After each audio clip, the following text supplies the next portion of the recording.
ఓం నమో వెంకటేశాయ. ధర్మలజ్జా విధాయక చాపలాది నివారక గోవింద గోవింద. అకార్యరీతౌ యతనే విరోధిని త్రపా భవేద్ధర్మ వివృద్ధి సాధనం మానాదిభావస్య విరోధినీం హ్రియం సదా విధేహ్యుత్తమ భావ సాధనం అని అఖిలాండకోటి బ్రహ్మాండ నాయకుడు దేవదేవుడు శ్రీ వెంకటేశ్వర స్వామి వారిని భక్తిగా ప్రార్థించుకుంటూ శ్రీకృష్ణ పరమాత్మ అనుగ్రహించిన శ్రీమద్ భగవద్గీత గ్రంథం యొక్క అధ్యయన కార్యక్రమాన్ని ఈ శుభ సాయంకాల వేళ మనం ప్రారంభించుకుందాము. ప్రారంభంలో ఆచార్యుల వారితో కలిసి ప్రార్థనా శ్లోకాలను సంకల్పవాక్యాలను చదువుకుని ఈ కార్యక్రమానికి శుభారంభం చేసుకుందాం. ఓం నమో వెంకటేశాయ. శ్రీ గురు ప్రార్థన. గురుర్బ్రహ్మ గురుర్విష్ణు గురుర్దేవో మహేశ్వరః గురుః సాక్షాత్ పరం బ్రహ్మ తస్మై శ్రీ గురవే నమః. శ్రీనివాస ప్రార్థన.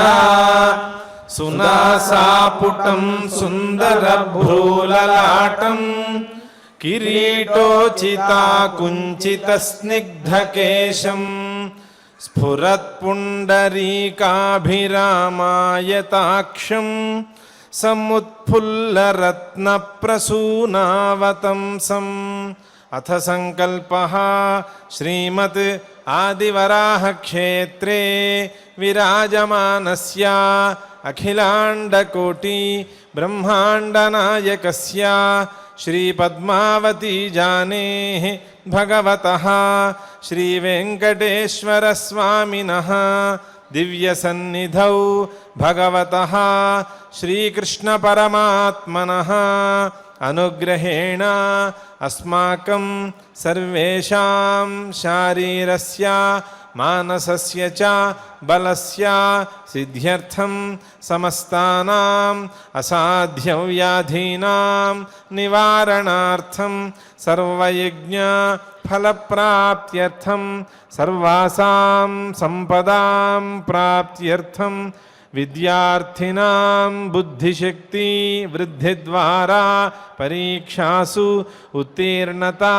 సిద్ధ్యర్థం అధికారిణాం స్వస్వవిధి నిర్వహణ కౌశల సిద్ధ్యర్థం సమస్త పాపక్షయార్థం శ్రీ పరమేశ్వర ప్రీత్యర్థం యథాశక్తి శ్రీమద్భగవద్గీతాయాః షోడశాధ్యాయాంతర్గతా శ్లోకపారాయణం కరిష్యామహే. శ్రీగీతా ప్రార్థనా. సర్వోపనిషదో గావో దోగ్ధా గోపాలనందనః పార్థో వత్సః సుధీర్భోక్తా దుగ్ధం గీతామృతం మహత్. శ్రీకృష్ణ ప్రార్థనా. అచ్యుతం కేశవం సత్యభామాధవం మాధవం శ్రీధరం రాధికారాధితం ఇందిరామందిరం చేతసా సుందరం దేవకీనందనం నందజం సందధే. శ్రీవేదవ్యాస ప్రార్థనా. మతిబలాది నిరీక్ష్య కలౌ నృణాం లఘుతరం కృపయా నిగమాంబుధేః సమకరోదిహ భాగమనేకధా శృతిపతిం గురువ్యాసమహం భజే. శ్రీ గురుభ్యో నమః.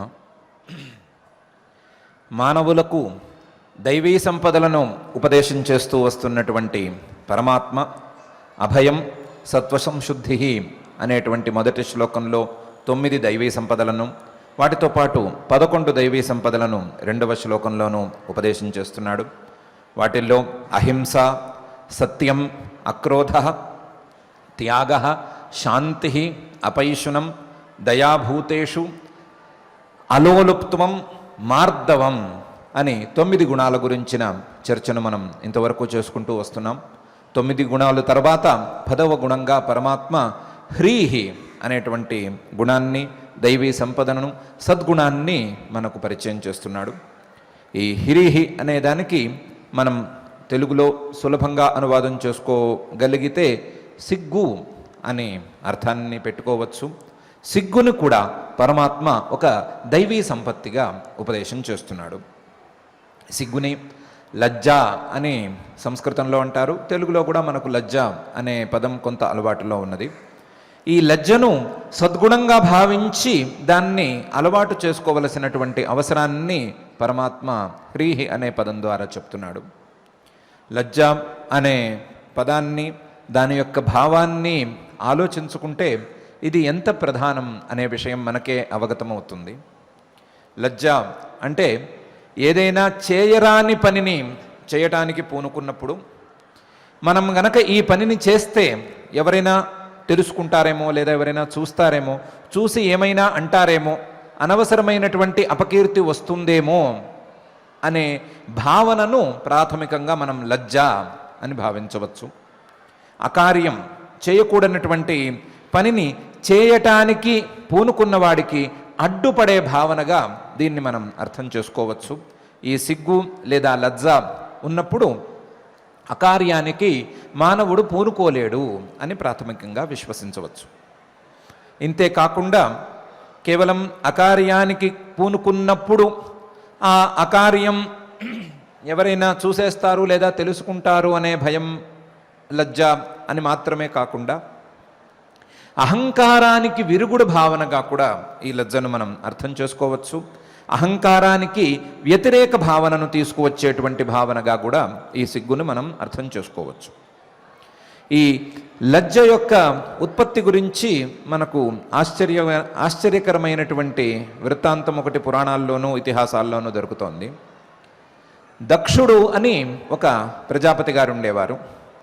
ఆ దక్ష ప్రజాపతి గారికి క్రతువు అని భార్య. ఈ దక్షుడు బ్రహ్మగారి కుడి చేతి బ్రొటనవేల నుండి పుట్టినటువంటి మహానుభావుడు. క్రతువు ఆయన భార్య, ఆయన ఎడమ చేతి బ్రొటనవేల నుండి పుట్టినటువంటి స్త్రీ. బ్రహ్మగారి కుడి చేతి బ్రొటనవేల నుండి దక్షుడు, ఎడమ చేతి బ్రొటనవేల నుండి క్రతువు పుట్టారు. వీరిద్దరికీ వివాహం చేశారు. వీరికి 50 మంది కన్యకా సంతానం కలిగారు. 50 మంది ఆడపిల్లలు ఈ వీరిద్దరి దంపతులకు కలిగారు. అందులో మొదటి 10 మందిని ఈయన ధర్ముడు అనేవాడికి ఇచ్చి పెళ్లి చేశాడు. తర్వాత 27 మందిని చంద్రుడికి ఇచ్చి పెళ్లి చేశారు. చివర మిగిలినటువంటి 13 మందిని కశ్యప ప్రజాపతి గారికి ఇచ్చి పెళ్లి చేశారు. ఈ పెళ్లి చేయటం ద్వారా ఈ ప్రపంచం యొక్క సృష్టిని విస్తరించే పనికి ఈయన పూనుకున్నాడు. కాబట్టి ఈయనకి దక్ష ప్రజాపతి అని కూడా పేరు వచ్చింది. ఈయన ధర్ముడికి ఇచ్చినటువంటి 10 మంది పేర్లు, 10 మంది ఆడపిల్లల పేర్లు ఇలా ఉన్నాయి. నామతో ధర్మపత్న్యస్తాః కీర్త్యమానాః నిబోధమే. కీర్తి, లక్ష్మీ, ధృతి, మేధా, పుష్టి, శ్రద్ధ, క్రియా తథా బుద్ధి, లజ్జా, మతిశ్చైవ పత్న్యః ధర్మస్య తాస్తథా అనుంది. ధర్ముడి పత్నులు, దక్ష ప్రజాపతి గారి కూతుళ్ళు వీళ్ళు 10 మంది. కీర్తి, వాళ్ళ పేర్లు కీర్తి, లక్ష్మి, ధృతి ధైర్యం, మేధ ఒక సామర్థ్యం, మతి సామర్థ్యం, పుష్టిగా ఉండటం, శ్రద్ధ, అలాగే క్రియ, దానితో పాటుగా బుద్ధి నిశ్చయం, అలాగే లజ్జ సిగ్గు, దాంతోపాటు మతిశ్చైవ ఆలోచన విధానం అనే అర్థాలు వచ్చేటువంటి పేర్లను ఆయన పిల్లలకు పెట్టుకున్నాడు. పెట్టుకుని వీళ్ళందరినీ ధర్ముడు అనేవాడికి ఇచ్చి పెళ్లి చేశాడు అని మనకు చెప్తున్నది. ఈ 10 మంది పిల్లలు ఏమిటి, ధర్ముడు అనేవాడు ఏమిటి, దక్షుడు ఏమిటి, క్రతువు ఏమిటి, ఇదంతా ఏదో పుక్కిటి పురాణంలా ప్రాథమికంగా కనిపిస్తుంది. ఎవరో 50 మంది పిల్లల్ని కన్నారు, కానీ ఎవరెవరికో ఇచ్చుకున్నారు. అందులో 50 మంది వరులను వెతకలేక ముగ్గురికే విభాగం చేసి ఇచ్చేశారు అనే అర్థం చేసుకుంటే ఈ కథ యొక్క లేదా ఈ వృత్తాంతం యొక్క తాత్పర్యాన్ని మనం అర్థం చేసుకున్నట్లు కాదు. దక్షుడంటే ఎవరు, క్రతువంటే ఎవరు అనే విషయాన్ని జాగ్రత్తగా అర్థం చేసుకోవాలి. దానికి వేదంలో ఒక చోట ప్రాణో వై దక్ష అపానః క్రతుః అని ఉంది. దక్ష అంటే వేరెవరో కాదు, మనం లోపలికి తీసుకునేటువంటి ప్రాణం అనే పేరు కలిగిన గాలికే దక్ష అని పేరు. మనం బయటకు విడిచిపెట్టే అపానమనే పేరుకే, అపానమనే పేరు కలిగినటువంటి గాలికి క్రతుహు అని పేరు. ప్రాణః వై దక్షః అపానః క్రతుహు అని ఆ వేదభాగం చెప్తోంది. దాన్ని మనం గనక దృష్టిలో ఉంచుకున్నట్లయితే ప్రాణాపానాల కలయిక వలన ఈ 50 మంది జనించారు. ప్రాణాపానాల కలయిక అంటే ఏమిటి? లోపలికి గాలిని తీసుకోవటం, బయటకు గాలిని విడిచిపెట్టడం. ఈ రెండిటి యొక్క కలయిక అంటే ఏమిటి అంటే మానవుడి యొక్క జీవితంలో క్రమంగా సంతానం కలిగినట్లుగా, సంతానంలాగా వీళ్ళందరూ కలిగి తీరుతారు. ఎవరు కలుగుతారు? లక్ష్మి, కీర్తి, ధృతి, మేధ, పుష్టి, శ్రద్ధ, క్రియా, మతి, ధృతి, లజ్జ అని వీరందరూ కలిగి తీరుతారు. వీరిని ఏం చెయ్యాలి? ఈ భావాలను లేదా ఈ సంపదలను, ఈ కీర్తిని, ఈ శ్రద్ధను, ఈ లజ్జను, వీటిని ఏం చెయ్యాలి అంటే ధర్మానికి ఇచ్చేసేయాలి. ధర్మాన్ని సాధించుకోవటం కోసం వీటిని ఖర్చు పెట్టాలి, ధర్మాన్ని సాధించుకోవటం కోసం వీటిని వినియోగించుకోవాలి అని అర్థం రావటం కోసం ఈ రకమైనటువంటి వృత్తాంతాన్ని తెలియచెప్పారు. ధర్మానికి తనకుండేటువంటి సంపదనంతా వాడుకోవాలి, తనకుండేటువంటి కీర్తిని కూడా ధార్మికంగానే తెచ్చుకోవాలి, ధార్మికంగానే వాడుకోవాలి. దానితో పాటుగా తన ధైర్యాన్ని ధర్మంలో నిలబెట్టుకోవాలి, తన మేధను ధర్మం కోసమే వినియోగించాలి. ధర్మ విరుద్ధమైనటువంటి కార్యాలకు తెలివిని వాడకూడదు. దానితో పాటు తన పుష్టిని, శరీరంలో ఉండేటువంటి బలాన్ని ధర్మకార్యాలకి వినియోగించుకోవాలి తప్ప అనవసరమైనటువంటి భోగాల కోసం వినియోగించుకోకూడదు. దానితో పాటు శ్రద్ధను ధర్మం విషయంలో పెంచుకోవాలి. దీనితో పాటు బుద్ధిని, మతిని కూడా ధర్మానికే అంకితం చేయాలి. వీటన్నిటితో పాటు లజ్జను కూడా, సిగ్గును కూడా ఈ ధర్మాని కోసమే వాడుకోవాలి. ధర్మ మార్గం నుండి అధర్మ మార్గం వైపుగా బుద్ధి పయనించే సందర్భంలో, బుద్ధికి అధర్మ మార్గం చక్కగా తోచేటువంటి సందర్భంలో దానిని మరల్చుకోవటానికి, బుద్ధిని మరల్చుకోవటానికి ఈ లజ్జను వాడుకోవాలి. నేను గనక ఈ అధర్మ పని చేస్తే, ఈ రకంగా అధర్మ మార్గంలో సంచరిస్తే పెద్దవారు చూసి నవ్వుతారేమో, లేదా ఇది శాస్త్రీయమైన దారి కాదు, నువ్వెలా నడుస్తున్నావు అని ఎవరైనా అడుగుతారేమో, లేపటి రోజున ఏమీ తెలియని పిల్లలు కూడా నువ్వెలా అలా వ్యవహరించావు అని అడిగేస్తారేమో, అది మనకు మంచిది కాదు, అది కీర్తికరం కాదు, ఇలా అడిగించుకోకూడదు అనేటువంటి భావనను, ఇలాంటి లజ్జను మానవుడు పెంచుకోవాలి. పెంచుకుని అధర్మ మార్గం నుండి బుద్ధిని మరల్చుకుని ధర్మ మార్గం వైపుగా తిప్పుకుంటూ ఉండాలి అని సూచించటం కోసం ఈ వృత్తాంతం బయలుదేరింది. ఆ వృత్తాంతంలో లజ్జ అనే అంశం యొక్క ప్రాధాన్యాన్ని పరమాత్మ చాలా చక్కగా గుర్తించాడు. మానవుల యొక్క నిరంతరం అధర్మ మార్గం వైపు సంచరించేటువంటి స్వభావం, అధర్మ మార్గం చాలా బాగుందేమో అనేటువంటి ఒక చాంచల్యం, వీటన్నిటినీ దృష్టిలో ఉంచుకుని వీటన్నిటికీ విరుగుడుగా ఒక లజ్జ అనే భావాన్ని పెంచుకుంటూ ఆ లజ్జతో అధర్మ మార్గ ప్రవృత్తి నుండి ధర్మ మార్గం వైపుగా మరలమనం సూచిస్తూ హ్రీహి అనే గుణాన్ని దైవీ సంపత్తుగా మనకు పరిచయం చేస్తున్నాడు. లజ్జ అనేది ఈ విధంగా ధర్మ మార్గంలో సంచరించటానికి చాలా అవసరమైనటువంటి భావన. ఈ లజ్జ లేకుండా ధర్మ మార్గం సరిగ్గా నిలవదు అని పరమాత్మ గట్టిగానే గుర్తించాడు. లజ్జ యొక్క ప్రాధాన్యాన్ని, సిగ్గుపడటం ద్వారా అధర్మ మార్గాన్ని సేవించకుండా లేదా అధర్మ మార్గం వైపుకు వెళ్లకుండా మానవులు ధర్మ మార్గం వైపుకు రావటానికి సిగ్గు ద్వారా ఏ విధంగా ప్రవర్తించగలరు అనే అంశాన్ని కూడా పరమాత్మ గుర్తించాడు. దాని యొక్క ప్రాధాన్యాన్ని గుర్తించి ఈ లజ్జను కూడా దైవీ సంపదగా మనకు పరిచయం చేస్తున్నాడు. సిగ్గుపడండి అని అంటున్నాడు. దాంతోపాటు సిగ్గు మంచిది అని కూడా అంటున్నాడు. ఆ సిగ్గు అధర్మం విషయంలో సిగ్గు, అధర్మాన్ని ఆచరించటానికి కానీ అన్యాయమైనటువంటి మార్గాన్ని ఆశ్రయించడానికి కానీ సిగ్గుపడి ఆ సిగ్గు ద్వారా ధర్మ మార్గానికి, న్యాయ మార్గానికి వచ్చేందుకు ప్రయత్నం చేయండి అని పరమాత్మ ఉపదేశం చేస్తున్నాడు. సిగ్గు మంచిది అని అంటున్నాడు, సిగ్గు చాలా మంచిది అని కూడా అంటున్నాడు. అందువల్లనే దాన్ని దైవీ సంపదగా మనకు పరిచయం చేస్తున్నాడు. అయితే సిగ్గు లేదా ఈ లజ్జ లేదా హ్రీహి, ఈ భావాల యొక్క పరిమితి లేదా పరిధి ఈ ధర్మంతో సమాప్తం కావటం లేదు, ధర్మంతో ఆగిపోవటం లేదు. ధర్మం కంటే పై స్థాయిలో ఉండేటువంటి తత్వజ్ఞానానికి కూడా ఈ సిగ్గు తప్పకుండా ఉపయోగపడుతుంది అని పరమాత్మ అభిప్రాయపడుతున్నాడు. తత్వజ్ఞానానికి కూడా ఈ సిగ్గు దోహదం చేస్తుంది. ఏ రకంగా చేస్తుంది అంటే, సిగ్గు ఉన్న చోట అహంకారానికి తావు ఉండదు. అహంకారం లేని చోట తత్వజ్ఞానం తొందరగా కుదురుకుంటుంది. కాబట్టి తత్వజ్ఞానం కోసం కావలసినటువంటి అనహంకారాన్ని తెచ్చిపెడుతూ ఈ సిగ్గు తప్పకుండా ఉపకరిస్తుంది. సిగ్గు ద్వారా అహంకారాన్ని గనక పారద్రోలుకోగలిగినట్లయితే, ఆ అహంకారం లేకపోవటం వలన, ఆ అహంకారం గర్వరూపమైనటువంటి అహంకారం, నేను నాది అనేటువంటి అహంకారం, ఈ రెండు అహంకారాలకు తావు లేకపోవటం వలన తత్వజ్ఞానం తొందరగా అందుతుంది అని కూడా పరమాత్మ అభిప్రాయపడుతున్నాడు. ఆ అభిప్రాయంతో కూడా సిగ్గు మంచిది అని అంటున్నాడు. సిగ్గు దైవీ సంపద అని అంటున్నాడు. ఎంత సాధన ఉన్నా, ఎంత సంపద ఉన్నా, ఎంత శక్తి ఉన్నా, ఎంత సామర్థ్యం ఉన్నా సిగ్గుపడటం అనేది అలవాటు చేసుకోవాలి అని పరమాత్మ నిక్కచ్చిగానే చెప్తున్నాడు. సిగ్గు చాలా మంచిది అనే మాట చెప్తున్నాడు. సిగ్గుతో అహంకారం పోగొట్టుకుని గొప్పవాళ్ళవ్వటం అనేది ఎక్కడైనా ఉందా?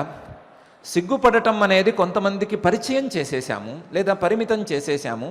పెళ్లిపీటల మీద పెళ్లి కూతురు సిగ్గుపడాలి, లేదా ఇంకో ఎవరైనా ఒకళ్ళిద్దరూ సిగ్గరులు ఎవరైనా ఉంటే వాళ్ళు సిగ్గుపడాలి.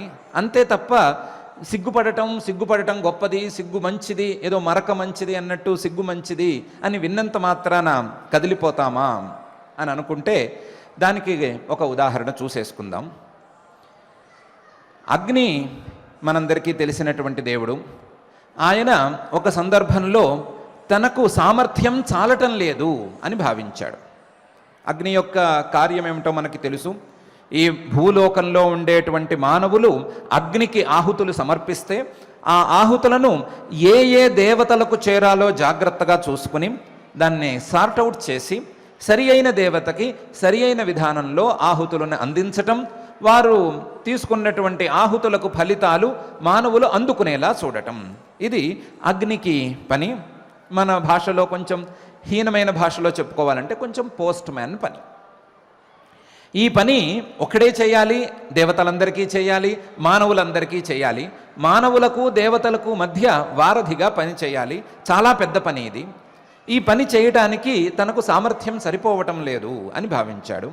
భావించి ఉన్నవాడు ఎవరికీ చెప్పకుండా తపస్సు ద్వారా ఈ సామర్థ్యం సాధించుకుందాము అని ఎవరికీ చెప్పకుండా వెళ్ళిపోయి తపస్సులో కూర్చున్నాడు. ఆయన తపస్సులో కూర్చున్నాడు, సామర్థ్యం పెంచుకుంటున్నాడు అనేది బాగానే ఉంది. కానీ మరి ఆయన తపస్సు చేసి మళ్ళీ తిరిగి వచ్చేంత వరకు ఈ పనులు చేసేదెవరు? మానవులు ఆహుతులు సమర్పిస్తే అవి ఎక్కడికి వెళ్ళాలి, ఎవరిని చేరాలి, ఎవరు తీసుకెళ్తారు అనే సందేహం వచ్చింది, లేదా సందిగ్ధత ఏర్పడింది.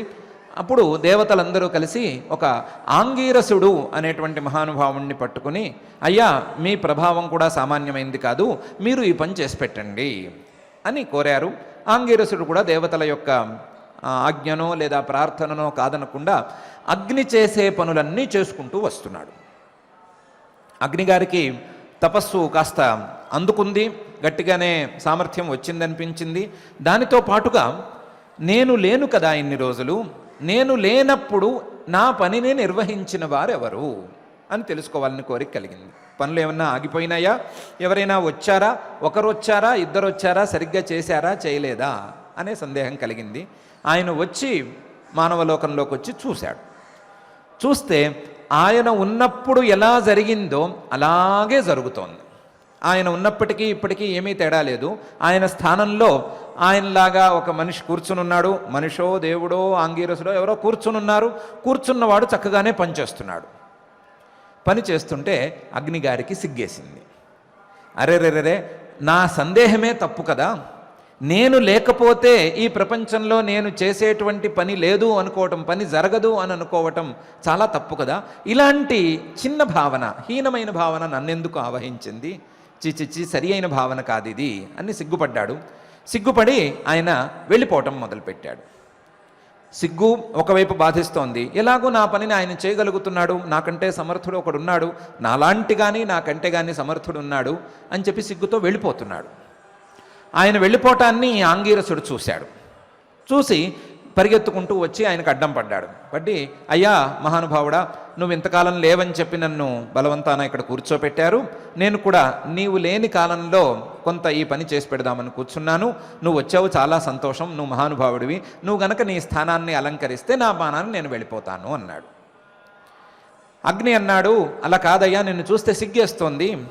నువ్వు నీ తేజస్సు, నీ ప్రభావం, నీ సామర్థ్యం ఇవి చూస్తే నాకు కొంచెం సిగ్గుగా ఉంది. కాబట్టి నువ్వు సమర్థుడివి కాబట్టి నువ్వు స్థానంలో ఉండు, నేనే వెళ్ళిపోతాను అన్నాడు. ఆంగీరసుడు ఒప్పుకోలేదు. ఒప్పుకోక, నువ్వు ఈ మాట అంటుంటే నాకు సిగ్గుగా ఉంది. నువ్వు అసలు అగ్నిదేవతవు, అసలు ఈ స్థానానికి సరి అయిన యోగ్యుడవు నువ్వు కాబట్టే నీ తపస్సును నీ సాధనను చూసుకుని ఈ స్థానంలో నేను కూర్చోపెట్టారు. నువ్వు ఏ కారణం చేతనో కొన్నాళ్ళు ఈ సీటుని విడిచిపెట్టి కాస్త తపస్సు చేయడానికి వెళ్ళావు కాబట్టి మధ్యలో ఎవరికి ఏ రకమైనటువంటి అంతరాయాలు ఉండకుండా నన్ను కూర్చోపెట్టారు. తాత్కాలికంగా నన్ను కూర్చోపెట్టారు కాబట్టి నేను వినయంగా నా పనులను చేస్తున్నాను. కానీ నాకు ఈ స్థానంలో కూర్చోవాలని కానీ ఈ స్థానంలో నేనే తగిన వాడని కానీ నాకేమీ లేదు. అలాంటి భావనలు నాకేం లేవు. నాకంటే నువ్వు చాలా శ్రేష్ఠుడైనటువంటి వాడివి. నీ యొక్క తపస్సు కానీ నీ సామర్థ్యం కానీ నాకు ఎప్పటికీ రావు. కాబట్టి నువ్వే స్థానంలో కూర్చోవలసింది అని మళ్ళీ ప్రార్థించాడు. ఇలా మాటలు ఎక్స్చేంజ్ అయినాయి, ఇటు అటు తిరిగినాయి. ఇద్దరు పాపం సిగ్గుపడుతూనే ఉన్నారు. చివరికి ఆంగీరసుడు అన్నాడు, ఇలా వద్దు, అసలు ఒక పని చేద్దాము, నన్ను నువ్వు పుత్రుడుగా స్వీకరించు, నేను నీకు పుత్రుడుగా ఉంటాను.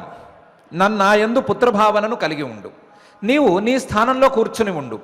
ఇక మీద పుత్రుడిగా నాకు ఏమి ఆజ్ఞ ఇవ్వాలో అది ఇవ్వు. నీకు సహాయం కావలసినటువంటి సహాయం నేను చేసి పెడతాను. అగ్ని అంటే ఒకరు చేయగలిగినటువంటి పని కాదు. మనం మాట్లాడుకున్నది దేవతలకు మనుషులకి మధ్య వారధిగా ఉండేటువంటి పని చేసేటువంటి అగ్నిని, లేదా ఇలాంటి పనులన్నిటినీ చేసేటువంటి వారి మీద అధికారం చలాయించేటువంటి అగ్నిని. ఇది కాక అగ్ని చేయవలసినటువంటి పనులు చాలానే ఉన్నాయి. ఆ పనులన్నిటినీ నేను నిర్వర్తిస్తూ ఉంటాను.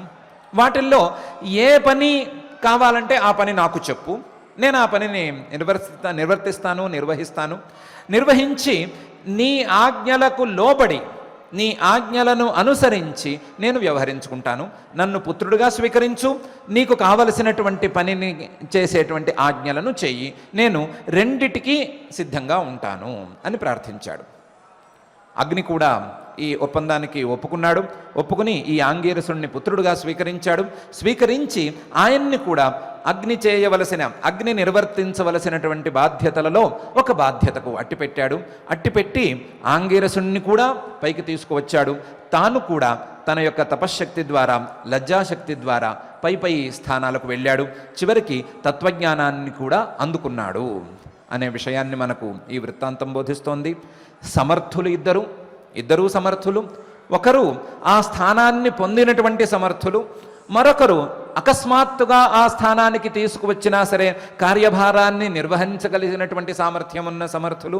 వీరిద్దరూ ఎదురుపడ్డప్పుడు ఒకరికొకరు అసూయ లేకుండా, ఒకరికొకరు నేను గొప్ప అంటే నేను గొప్ప అనుకోకుండా ఇద్దరూ సిగ్గుపడుతూ, ఇద్దరు మా సామర్థ్యం ఎంత, నువ్వు కూడా చేస్తున్నావు కదా, లేదా నువ్వే సామర్థ్యం గలివాడివే, నా సామర్థ్యం ఎంత అని అనుకున్నారే తప్ప, అందులోనూ ఆంగీరసుడు యొక్క లజ్జాశక్తి మరింత గొప్పదై నన్ను పుత్రుడిగా స్వీకరించు అనే స్థాయి దాకా వెళ్ళి తన యొక్క మానసికమైనటువంటి దార్ఢ్యాన్ని లేదా సాధన సంపత్తిని పై స్థాయికి తీసుకువెళ్ళేటువంటి రీతిలో నడిచింది అని తెలియజేస్తోంది. కాబట్టి ఈ లజ్జాశక్తి యొక్క ప్రాధాన్యం అంతా కాదు. లజ్జ అనేది మనం అనుకున్న పెళ్లిపీటల మీద కూర్చున్న పెళ్లి కూతురు లజ్జని మనం అపత్రప అని అనాలి శాస్త్రీయంగా, లేదా టెక్నికల్గా. దాన్ని లజ్జ అని సంబోధించడం కొంచెం తక్కువ స్థాయిది. లజ్జ అనేది కొంచెం మనం అనుకున్నటువంటి ఉత్తమ స్థాయిలో ఉండే లజ్జ. ఒక వ్యక్తి ద్వారా వచ్చినటువంటి సిగ్గును అపత్రప అని పిలవాలి. అది అపత్రపే తప్ప పూర్తి స్థాయి లజ్జ కాదు, హ్రీహి కూడా కాదు. లేదా లజ్జ వీటన్నిటికంటే పై స్థాయిది. మానవులను ధర్మ మార్గంలోకి ప్రవేశపెట్టేటువంటి భావన, మానవులను ధర్మ మార్గం కంటే కూడా పై స్థాయిలో ఉండేటువంటి తత్వజ్ఞాన మార్గంలోకి నిలబెట్టేటువంటి సాధనం ఇది. అహంకారానికి విరుగుడు, అధర్మ మార్గానికి విరుడైనటువంటి భావనగా మనం ఈ లజ్జను అర్థం చేసుకోవాలి. లజ్జ యొక్క ప్రాధాన్యాన్ని అర్థం చేసుకోవాలి. లజ్జతో, సిగ్గుతో మనం అధర్మ మార్గాన్ని కానీ అన్యాయ మార్గాన్ని కానీ పూర్తిగా విడిచిపెట్టాలి. అదే లజ్జతో మనం అహంకారాన్ని పూర్తిగా విడిచిపెట్టాలి. విడిచిపెట్టి పై సోపానాలను అందుకోవాలి, పై ప్రయోజనాలను అందుకోవాలి అని పరమాత్మ అభిప్రాయపడుతున్నాడు. ఆ అభిప్రాయంతో హ్రీహి అనేటువంటి గుణాన్ని, లజ్జ అనేటువంటి గుణాన్ని మనకు దైవీ సంపదగా పరిచయం చేస్తున్నాడు. ఈ లజ్జ అనేటువంటి గుణము, లేదా ఈ లజ్జ తరువాత లజ్జ కంటే కొంచెం ఉత్తమ స్థాయి సాధనాన్ని పరమాత్మ అచాపలం అనేటువంటి పదంతో మనకు పరిచయం చేస్తున్నాడు. ఈ అచాపలాన్ని కూడా దైవీ సంపదగా భావించి దాన్ని సాధించుకోమని సలహా ఇస్తున్నాడు. చాపలం అంటే ఒక అర్థంలో చాంచల్యం అని ఉంచుకోవచ్చు. చాంచల్యం అనే దాన్ని కూడా చాపలం అని అనొచ్చు. లేదా అనవసరమైనటువంటి పనులను చేయటం అనైనా అర్థం చెప్పుకోవచ్చు. లేదా రెండు అర్థాలు సరియైన అర్థాలే. ఒకటి చాంచల్యం, మరొకటి అనవసరమైనటువంటి పనులను చేయటం. ఇది చాపలం అనేటువంటి పదానికి రెండు రకాలుగా ఉండేటువంటి అర్థం. రెండు రకాల చాపలాల్ని పరమాత్మ విడిచిపెట్టుకోమంటున్నాడు. చాంచల్యాన్ని విడిచిపెట్టుకోవలసిందే, చాంచల్యాన్ని విడిచిపెట్టుకుని స్థైర్యాన్ని పొందవలసిందే. దానితో పాటుగా అనవసరమైనటువంటి స్వభావాన్ని కూడా పోగొట్టుకోవలసిందే. అనవసరమైనటువంటి క్రియలను చేయటం ద్వారా, అనవసరమైన పనులు చేయటం ద్వారా సమయాన్ని వ్యర్థం చేసుకోకూడదు. చాంచల్యం ద్వారా కూడా సమయాన్ని వ్యర్థం చేసుకోకూడదు. ఇలా రెండు రకాల చాపలాలను విడిచిపెట్టి అచాపలాన్ని సాధించి పై స్థాయికి వెళ్ళాలి అని పరమాత్మ సలహా ఇస్తున్నాడు. అందులో చాంచల్యం ద్వారా కలిగేటువంటి నష్టం అనే విషయంలో మనకేమీ సందేహమే లేదు. చిన్నప్పటి నుంచి చాంచల్యం విషయంలో మనం ప్రధానమైనటువంటి ఉదాహరణను వింటూనే ఉన్నాము. ఆవు, దూడ ఎక్కడ మేయాలి అనే విషయంలో మనం కథను వింటూనే ఉన్నాము. చిన్నప్పుడు విన్నటువంటి కథే అది. ఆవు, దూడ రెండు మేత మేయటానికి వెళ్ళినప్పుడు ఆవు ఒక చోట కూర్చుని మేస్తోంది. కూర్చునో నుంచునో మేస్తోంది. దాని దూడ గడ్డి మేద్దామని మొదలుపెట్టి ఒక్కసారి తలకాయ ఎత్తి చూస్తే దూరంగా ఏదో ఆకుపచ్చగా కనిపిస్తోంది. ఆ ఆకుపచ్చగా కనిపించే చోట ఇక్కడ కంటే ఎక్కువ గడ్డి ఉంది అని అనిపిస్తోంది. అందుకని ఎక్కువ గడ్డి ఉన్న చోటకి వెళ్ళి ఎక్కువ గడ్డి తిందాము అనుకుని ఇక్కడి నుంచి అక్కడికి వెళ్ళింది.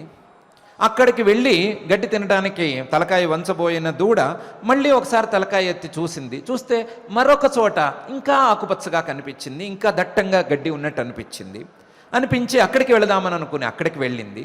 అక్కడి నుంచి ఇంకో చోటికి, ఇంకో చోటు నుంచి ఇంకో చోటికి, అలా పొద్దున్నుంచి సాయంత్రం వరకు తిరుగుతూనే ఉండటం వలన ఒక్క పరక కూడా గడ్డి తినలేకపోయింది. ఒక్క గడ్డి పరక కూడా నోట్లో వేసుకోలేకపోయింది. చివరికి ఆకలి కడుపుతో ఇంటికి తిరిగి వచ్చింది. ఇది మనం చిన్నప్పుడే విన్నటువంటి కథ. దీంట్లో ప్రధానమైనటువంటి విషయం ఏమిటి అంటే దూడకు ఉండేటువంటి చాంచల్యం. ఇంతకు మించి ప్రయోజనం ఎక్కడో ఉంది, అంతకు మించి ప్రయోజనం ఇంకో చోట ఉంది, ఇంకో చోట ఎక్కడో ఇంతకు మించి మనం ఏదో లాభం సాధించవచ్చు అనేటువంటి చాంచల్యం, లాభ చాంచల్యం లేదా ప్రయోజన చాంచల్యం అనేది దేన్ని సాధించకుండా, ప్రతి వస్తువును లేదా ప్రతి ప్రయోజనాన్ని మనం సాధించకుండా అడ్డం పడిపోతుంది. ఏమీ సాధించలేరు. చాంచల్యం ఉన్నవాళ్ళు నిరంతరం ఒకదాని నుంచి ఒకదానికి మరలుతూనే ఉంటారు, కానీ వాళ్ళు సాధించగలిగింది ఏమీ లేదు అని మనకు ఈ ఉదాహరణ చెప్తోంది. ఈ ఉదాహరణను దృష్టిలో ఉంచుకుని మనం చాంచల్యాన్ని ఏమాత్రం దరి చేరనివ్వకూడదు అని నిర్ణయించుకునే ఉన్నాం చిన్నప్పటి నుంచి. కాబట్టి ప్రత్యేకించి చాంచల్యం అనేటువంటి చాపలం గురించి చెప్పుకోవలసిందేమీ లేదు. చాంచల్యం ద్వారా సాధించగలిగింది ఏమీ లేదు. ఒకవేళ గనక మనకు ఉండేటువంటి తెలివితేటలు కానీ మరొకటి కానీ లేదా విజనరీ పవర్ కానీ లేదా మరొకటి కానీ ఏదైనా సరే చాంచల్యానికి కారణం అవుతోంది అంటే అది ఎందుకు పనికిరానిదే అనే విషయం మనకే తెలుసు. కాబట్టి అలాంటి చాంచల్యాన్నైనా విడిచిపెట్టవలసిందే అనే విషయాన్ని పరమాత్మ కొంత అనువాదం చేస్తున్నాడు. దానితో పాటుగా ఏ ప్రయోజనం లేనటువంటి పనులను చేసే స్వభావాన్ని కూడా విడిచిపెట్టుకోమని ఈ పదం ద్వారా సూచిస్తున్నాడు. ప్రయోజనం లేకుండా కూడా పనులు చేసేటువంటి స్వభావం మానవులకు చాలానే ఉంది. ప్రయోజనం ఏమీ ప్రత్యేకించి లేకపోయినా సరే ఏదో ఒక పని చేస్తూ ఉండటం, కాలక్షేపానికి పనులు చేయటం అనేటువంటి స్వభావం ఉంది. ఆ స్వభావం సరి అయిన స్వభావం కాదు అని అంటున్నాడు. మనమేమో కాస్త ఏ పని లేకుండా ఏ ప్రయోజనం లేకుండా పని చేసేటువంటి స్వభావం ఏనుగు తొండానికి ఉంది అని అంటాము. ఏనుగు తొండం ఊరికే కూర్చోదు, ఏదో ఒకటి పీకుతూనే ఉంటుంది, ఏదో ఒకటి లాగుతూనే ఉంటుంది, అటు తడుముతుంది, ఇటు తడుముతుంది, ఈ రకంగా ప్రయోజనం లేని పనులను చేస్తుంది అని మనం ఏనుగు ఉదాహరణ చాలా వరకు చెప్తాం. కానీ ప్రయోజనం లేని పనులను చేయటం అనేది మానవులకు కూడా చాలా అభ్యాసంలో ఉండేటువంటి విషయం. దాన్ని మానవులు తప్పించుకోవాలి అని పరమాత్మ అభిప్రాయపడుతున్నాడు. ఆ అభిప్రాయంతో అచాపలం అనేటువంటి గుణాన్ని పరిచయం చేస్తున్నాడు. ప్రయోజనం లేని పనులు చేయొద్దు, ప్రయోజనం ఉండేటువంటి ఆ ప్రయోజనం కూడా నిజమైన ప్రయోజనం అయ్యేటట్టుగా చూసుకుని ఆ ప్రయోజనాన్ని సాధించే పనులనే చేసుకోండి, అప్రయోజనమైనటువంటి పనులను చేయవద్దు అని పరమాత్మ సలహా ఇస్తున్నాడు. అప్రయోజనమైన పనులు చేస్తే తప్పేముంది? ఏదో కాలక్షేపానికి చేస్తాం, లేదా హాబీస్ ఉంటాయి, రకరకాలుగా ఉంటాయి. వీటన్నిటినీ కూడా నియంత్రించి ఇవేం పనులు చేయొద్దు అని అంటే ఎక్కడ మేము పోతాం? ఎక్కడికి పోతాం? అన్నీ నియంత్రిస్తూ అన్నీ కట్టడి చేస్తూ ఉంటే మేము పనులు చేయలేని పరిస్థితికి వస్తుంది అని ఎవరైనా అంటారేమో. అలాంటి వాళ్ళు ఎవరైనా ఉంటే వాళ్ళు సుకన్య గారి చరిత్రని కాస్త పరిశీలన చేసి చూసుకుంటే చాపలం అనేది ఎలాంటి ప్రమాదాలకు దారితీస్తుంది అనే విషయం తెలుస్తుంది అని పరమాత్మ అభిప్రాయపడుతున్నాడు. సుకన్య గారు అని ఒక ఆవిడ ఉంది. ఆవిడ షరియాతి మహారాజు గారి పుత్రిక. షరియాతి మహారాజు గారు ఒక పేరున్న రాజుగారు. ఆయన ఒకరోజు పరివారంతో సహా, చాలామంది పరివారం ఉన్నారట ఆయనకి, ఆ పరివారంతో సహా వనంలో సంచరించటానికి విహరించటానికి వచ్చాడు. అడవికి వచ్చాడు, వేటకి రాలేదు, విహరించటానికి వచ్చాడు, విహారం కోసం వచ్చాడు, వన విహారం కోసం వచ్చాడు. అందరూ అక్కడక్కడ గుడారాలు వేసుకున్నారు, ఏదో తిరుగుతున్నారు. తిరుగుతూ ఉండగా ఈవిడ సుకన్య అనేటువంటి చిన్నపిల్ల ఇటు అటు తిరుగుతూ ఒక పుట్ట చూసింది. ఆ పుట్టలో 2 చిల్లులు ఉన్నాయి. ఆ చిల్లుల్లోంచి ఏదో వెలుగుతున్నటువంటి వస్తువులు 2 కనిపిస్తున్నాయి. అవి ఏమిటి అని పాపం చూసింది. మరి ఊహ తెలియని చిన్నపిల్లేం కాదు, అలాగని బాగా తెలివి నిరూఢంగా ఉండేటువంటి వయసు కూడా కాదు. కాస్త అటు ఇటు కాని వయసులో అది ఏమిటో తెలుసుకుందామని కుతూహలపడింది.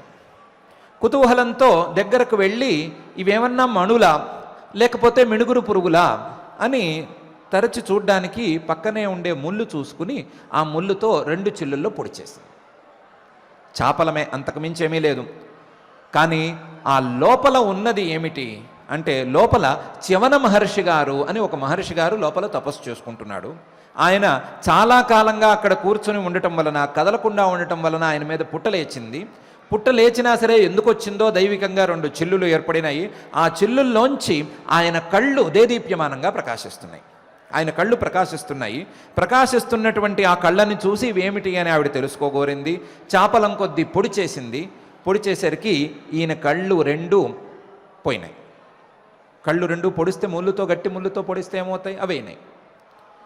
పాపం ఇంతకాలం ఇంద్రియ నిగ్రహాన్ని అన్నిటినీ సాధించుకుని ఏ రకమైనటువంటి కష్టాన్ని భరించకుండా, ఏ రకమైన కష్టాన్ని మనసులో ఉంచుకోకుండా తపస్సు చేసుకుంటూ వస్తున్నటువంటి ఈయనకి ఈ కళ్ళు ఎవరో పొడి చేసరికి కాస్త తపస్సులోంచి మెళుకు వచ్చింది. మెళుకు వచ్చి నా మానాన నేను ఎక్కడో కూర్చుని తపస్సు చేసుకుంటుంటే నా కళ్ళు పొడిచారు, ఎవరు వీళ్ళు అని వాళ్ళ విషయంలో బాధపడ్డారు. ఆ బాధ శాపంగా పరిణమించి ఆ షరియాతి మహారాజు గారి పరివారం అంతటికి మలమూత్ర బంధంగా పరిణమించింది. ఆ షరియాతి మహారాజు గారు వనంలో ఉన్నారు, విహారం కోసం వచ్చారు, ఎవరికి మలమూత్రాలు రావటం లేదు. మలమూత్రాలు రాక అందరూ చాలా తీవ్రమైనటువంటి ఇబ్బంది పడుతున్నారు. మలమూత్రాలు రాకపోతే వచ్చేటువంటి ఇబ్బంది గురించి ఎవరికీ చెప్పక్కర్లేదు మానవులకు. అలాంటి ఇబ్బంది పడుతూ అరే ఏమైంది ఏమైంది ఏమైంది అని అందరూ విచారించుకుంటూ కారణం ఏం కావచ్చు అని వెతుక్కుంటూ ఉండగా ఈ సుకన్య గారు వచ్చి మెల్లగా చెప్పింది. ఏమైందో తెలియదండి, 2 చిల్లులు కనిపించినాయి పుట్టలో. ఆ పుట్టలో చిల్లుల్లోకి నేను ముళ్ళు పెట్టి పొడి చేశాను. ఆ రంధ్రాల్లోంచి కాస్త ఏదో ఎర్రగా కూడా కారింది. దీనికి దానికి ఏమైనా సంబంధం ఉందేమో చూడండి అని చెప్పింది. వీళ్ళు వెళ్ళి కాస్త పుట్టని తొలగించి చూస్తే లోపల ఒక గడ్డాలు మీసాలు వేసుకుని చాలా కాలంగా తపస్సు చేసుకుంటున్నటువంటి మహర్షి గారు కనిపించారు. ఆయన చివన మహర్షి గారు అని వీరందరూ గుర్తించి కాళ్ళ మీద పడ్డారు. అయ్యా, ఇది మా పిల్ల చేసినటువంటి తప్పుకు మీరు క్షమించి మన్నించి మమ్మల్ని అందరినీ విడిచిపెట్టేసేయాలి, ఈ ఘోరమైనటువంటి బాధను మాకు లేకుండా చేయాలి అని ప్రార్థించారు. చవన మహర్షి గారు అన్నారు, నేను కావాలని చేసినటువంటిదేం కాదు, నేను బాధపడ్డాను, బాధ మీకు శాపంగా పరిణమించింది, మీ బాధ పోతుంది, శరీర బాధ తొలగిపోతుంది, మీరందరూ వెళ్ళిపోతారు, నేను అక్కడికి పోతాను. మీ అమ్మాయి నా 2 కళ్ళు పొడి చేసింది, నేను ఇప్పుడు గుడ్డివాడిని అయ్యాను, గుడ్డివాడిని అయిన వాడిని నేను ఎక్కడికి వెళ్తాను, ఎటుపోతాను, ఈ అరణ్యంలో ఎటైనా వెళతానా, ఇంకో చోటుకి వెళ్తానా, నా పరిస్థితి ఏంటి, దీన్ని ఆలోచించి పై మాట చెప్పండి అన్నాడు.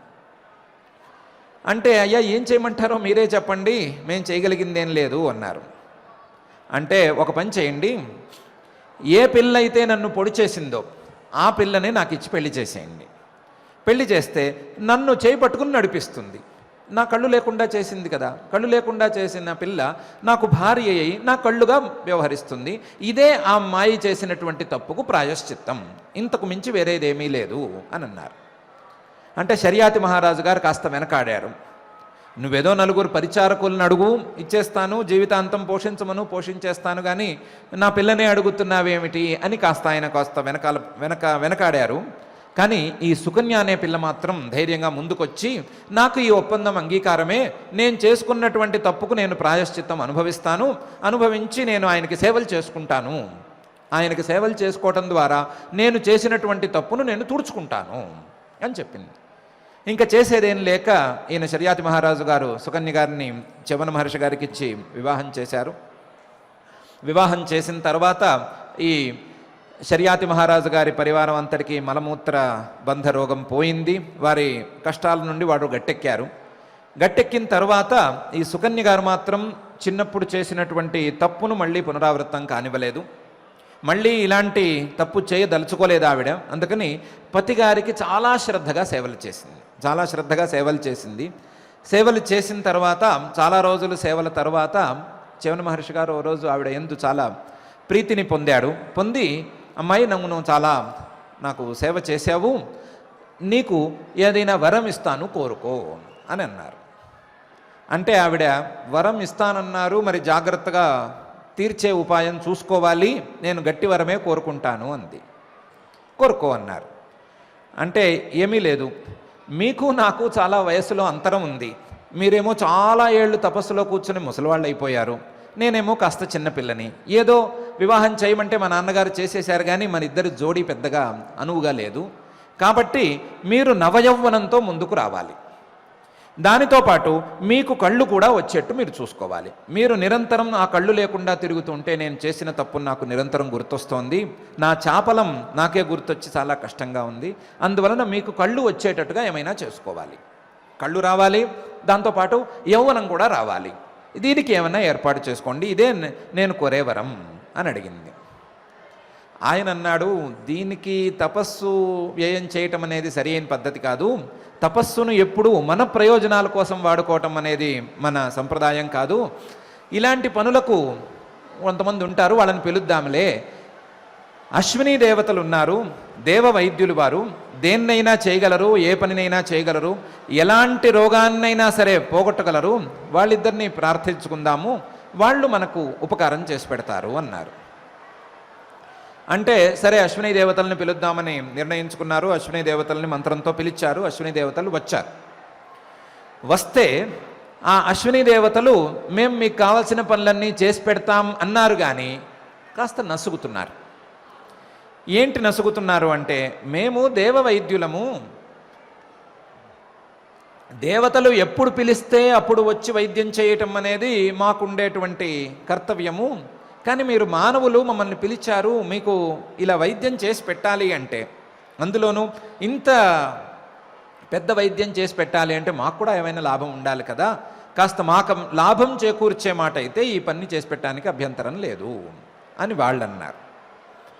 సరే, ఏం లాభం కావాలి అని చవన మహర్షి గారు అడిగారు. అడిగితే వాళ్ళు అన్నారు, మాకు యజ్ఞాలలో భాగం లేదు, మాకు ఆహుతులను ఇవ్వటం లేదు, దేవ వైద్యుల కింద మమ్మల్ని వాడుకుంటున్నారే తప్ప మాకు యజ్ఞాల్లో భాగాలు ఇవ్వటం లేదు.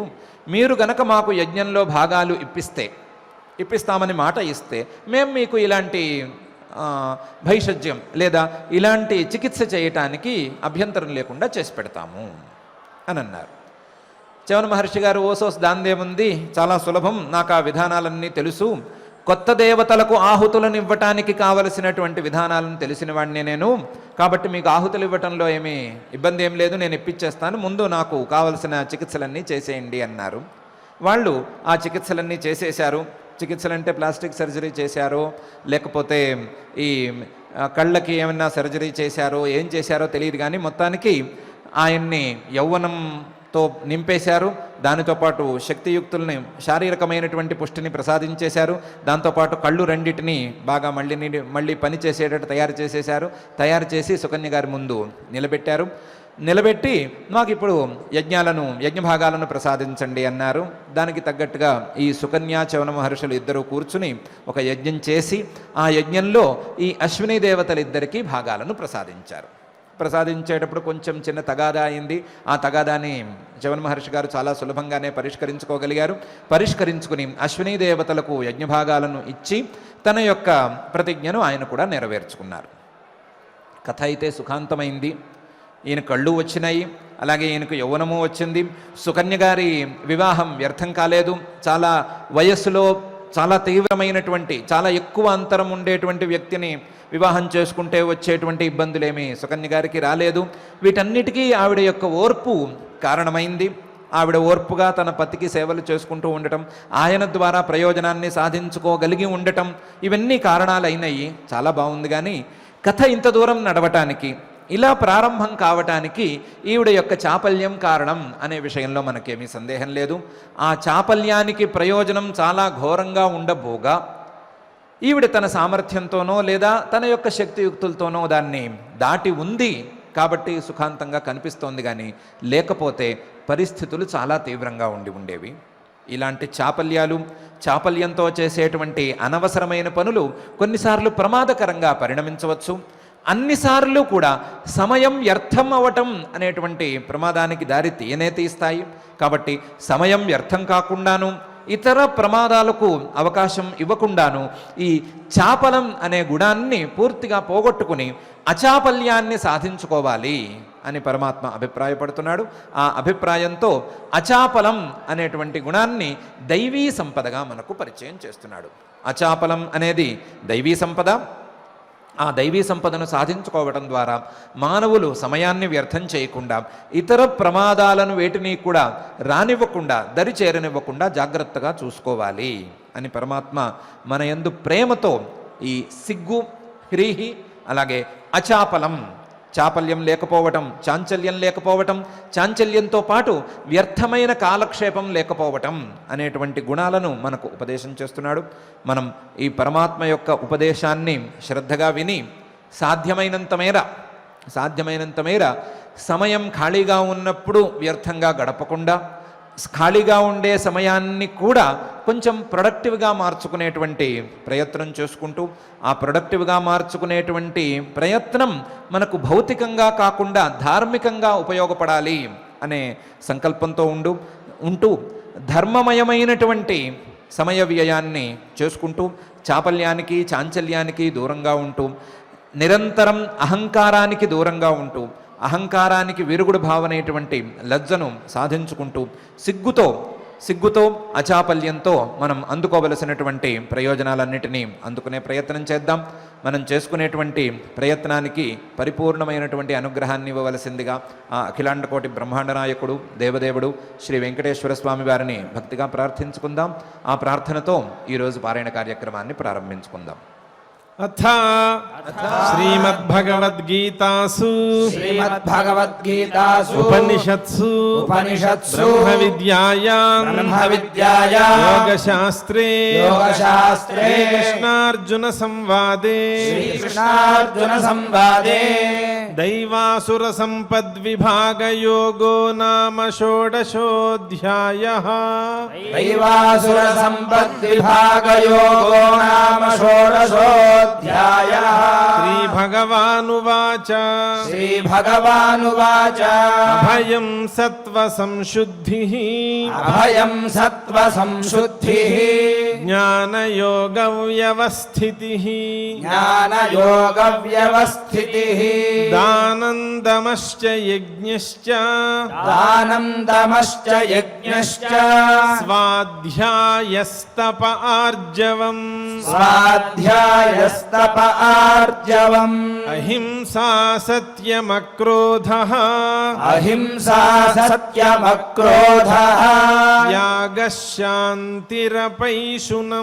త్యాగశాంతిరపైశునం దయాభూతేష్వలోలుప్త్వం దయాభూతేష్వలోలుప్త్వం మార్దవం హ్రీరచాపలం మార్దవం హ్రీరచాపలం తేజః క్షమా ధృతిః శౌచం తేజః క్షమా ధృతిః శౌచం అద్రోహో నాతిమానిత అద్రోహో నాతిమానిత భవంతి సంపదం దైవీం భవంతి సంపదం దైవీం అభిజాతస్య భారత అభిజాతస్య భారత దంభో దర్పోభిమానశ్చ దంభో దర్పోభిమానశ్చ క్రోధః పారుష్యమేవ చ క్రోధః పారుష్యమేవ చ అజ్ఞానం చాభిజాతస్య అజ్ఞానం చాభిజాతస్య పార్థ సంపదమాసురీం పార్థ సంపదమాసురీం దైవీ సంపద్విమోక్షాయ దైవీ సంపద్విమోక్షాయ నిబంధాయాసురీమత నిబంధాయాసురీమత మా శుచః సంపదం దైవీం మాషు చ సంపదం దైవీం అభిజాతోసి పాండవా అభిజాతోసి పాండవ ద్వౌ భూత సర్గౌ లోకేస్మిన్ ద్వౌ భూత సర్గో లోకేస్మిన్ దైవ ఆసుర ఏవ చ దైవ ఆసుర ఏవ చ దైవో విస్తరశః ప్రోక్తః దైవో విస్తరశః ప్రోక్తః ఆసురం పార్థ మే శృణు ఆసురం పార్థ మే శృణు ప్రవృత్తిం చ నివృత్తిం చ ప్రవృత్తిం చ నివృత్తిం చ జనా న విదురాసురాః జనా న విదురాసురాః న శౌచం నాపి చాచారః న శౌచం నాపి చాచారః న సత్యం తేషు విద్యతే న సత్యం తేషు విద్యతే అసత్యమప్రతిష్ఠంతే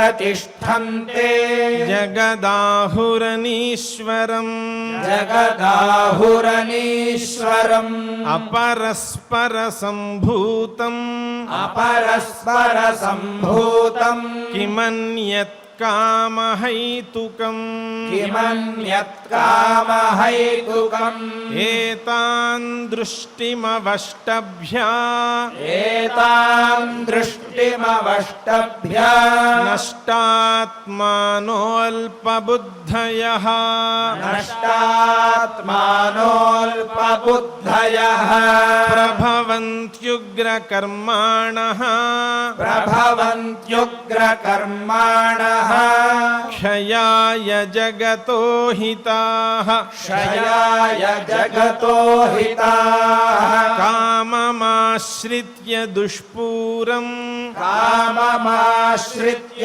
दुष्पूरम् दम्भमानमदान्विताः दम्भमानमदान्विताः मोहाद् गृहीत्वा सद्ग्राहान् मोहात् गृहीत्वा सद्ग्राहान् प्रवर्तन्ते शुचिव्रताः प्रवर्तन्ते शुचिव्रताः चिन्तामपरिमेयाञ्च चिन्तामपरिमेयाञ्च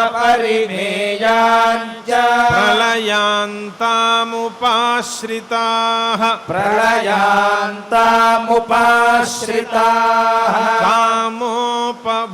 कामोपभोगपरमाः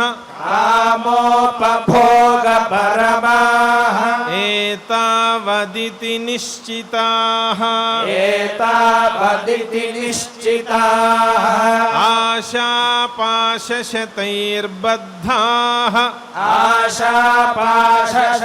आशापाशशतैर्बद्धाः कामक्रोधपरायणाः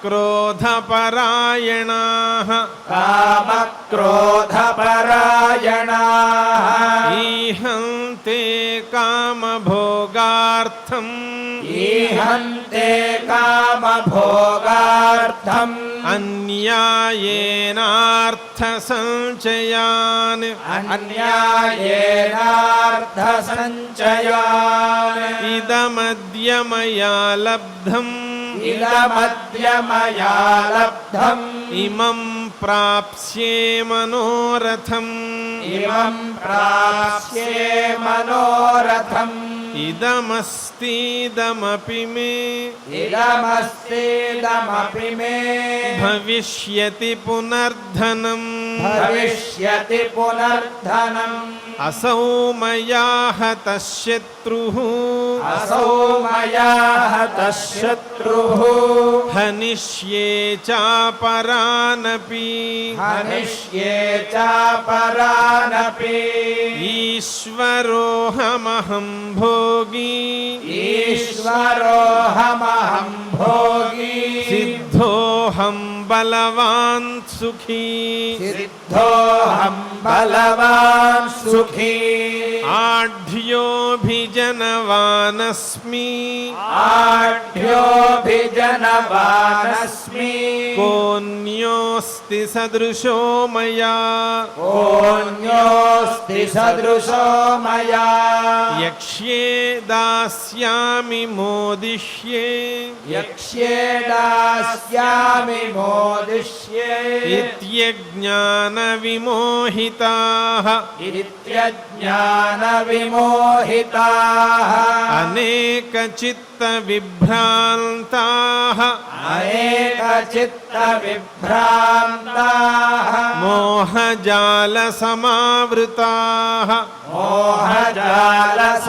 मोहजालसमावृताः प्रसक्ताः कामभोगेषु प्रसक्ताः कामभोगेषु पतन्ति नरकेषु च पतन्ति नरकेषु च आत्मसम्भावितास्तब्धाः आत्मसम्भावितास्तब्धाः धनमानमदान्विताः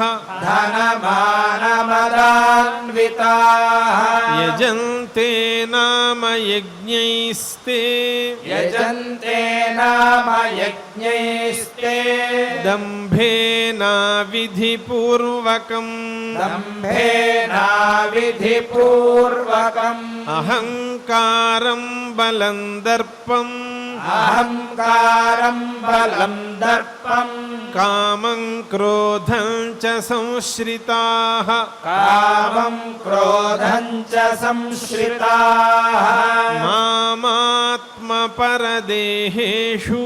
मामात्मपरदेहेषु प्रद्विषन्तोऽभ्यसूयकाः प्रद्विषन्तोऽभ्यसूयकाः तानहं द्विषतः क्रूरान् तानहं द्विषतः क्रूरान् संसारेषु नराधमान् संसारेषु नराधमान् क्षिपाम्यजस्रमशुभान् क्षिपां यजस्रमशुभान् आसुरीष्वेव योनिषु आसुरीष्वेव योनिषु आसुरीं योनिमापन्नाः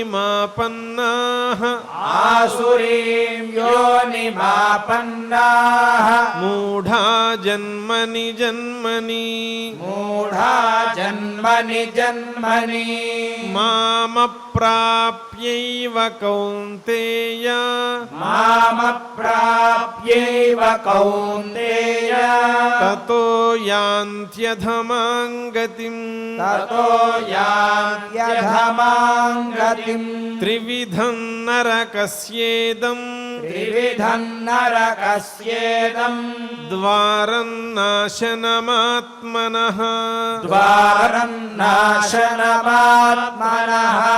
कामः क्रोधस्तथा लोभः कामः क्रोधस्तथा लोभः तस्मादेतत्त्रयं त्यजेत् तस्मादेतत्त्रयं त्यजेत् एतैर्विमुक्तः कौन्तेय एतैर्विमुक्तः कौन्तेय तमोद्वारैस्त्रिभिर्नरः तमोद्वारैस्त्रिभिर्नरः आचरत्यात्मनः श्रेयः आचरत्यात्मनः श्रेयः ततो याति परां गतिम् ततो याति परां गतिम् यशास्त्रविधिमुत्सृज्य यशास्त्रविधिमुत्सृज्य वर्तते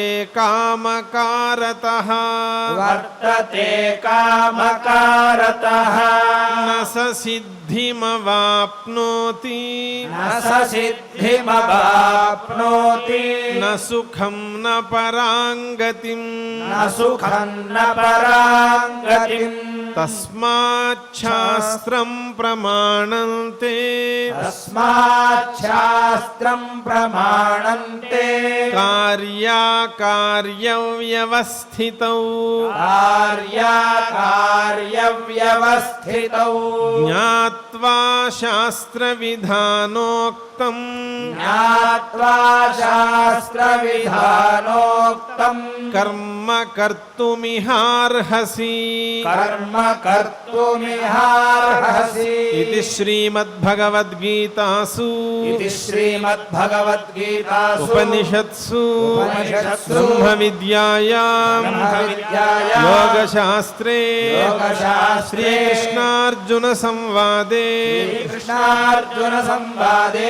दैवासुरसम्पद्विभागयोगो नाम षोडशोऽध्यायः दैवासुरसम्पद्विभागयोगो नाम षोडशोऽध्यायः దైవాసుర సంపద్విభాగ యోగం అనే పేరు కలిగిన 16వ అధ్యాయంలో ఉండే అన్ని శ్లోకాలను పారాయణం చేసుకున్నాం. ఇప్పుడు శ్రీకృష్ణ నామావళితో నామ సంకీర్తన కార్యక్రమాన్ని పూర్తి చేసుకుందాం.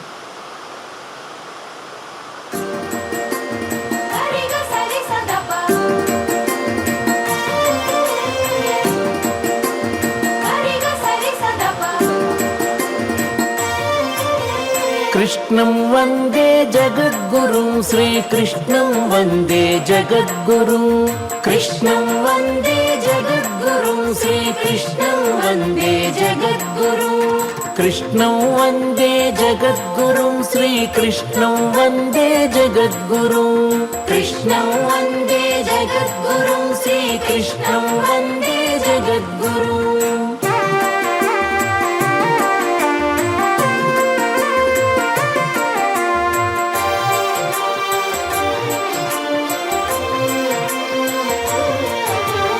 శ్రీనివాస హరి కృష్ణ కృష్ణ శ్రీకర శుభకర కృష్ణ కృష్ణ శ్రీనివాస హరి కృష్ణ కృష్ణ శ్రీకర శుభకర కృష్ణ కృష్ణ శ్రిత జనపాలక కృష్ణ కృష్ణ శ్రీ సతి రమణ కృష్ణ కృష్ణ శ్రిత జనపాలక కృష్ణ కృష్ణ శ్రీ సతి రమణ కృష్ణ కృష్ణ కృష్ణం వందే జగద్గురుం శ్రీకృష్ణం వందే జగద్గురుం కృష్ణం వందే జగద్గురుం శ్రీకృష్ణం వందే జగద్గురుం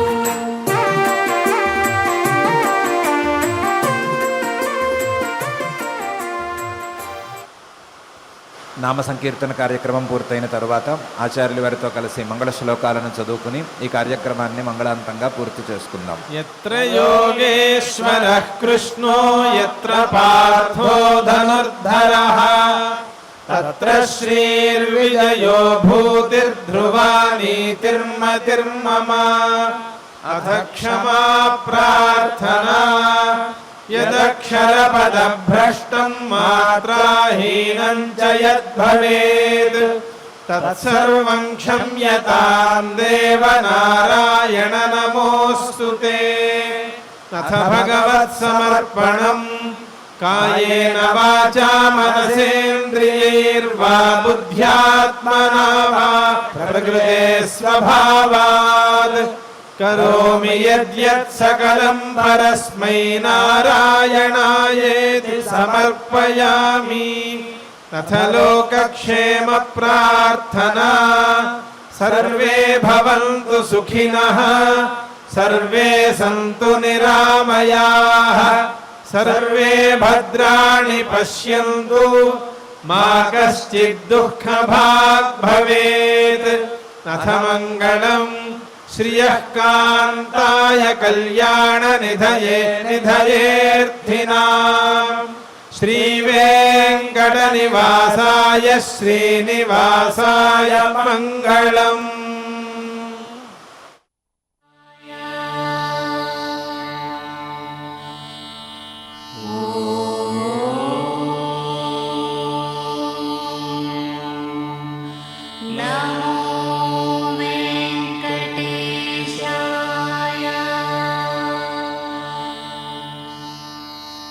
ఓ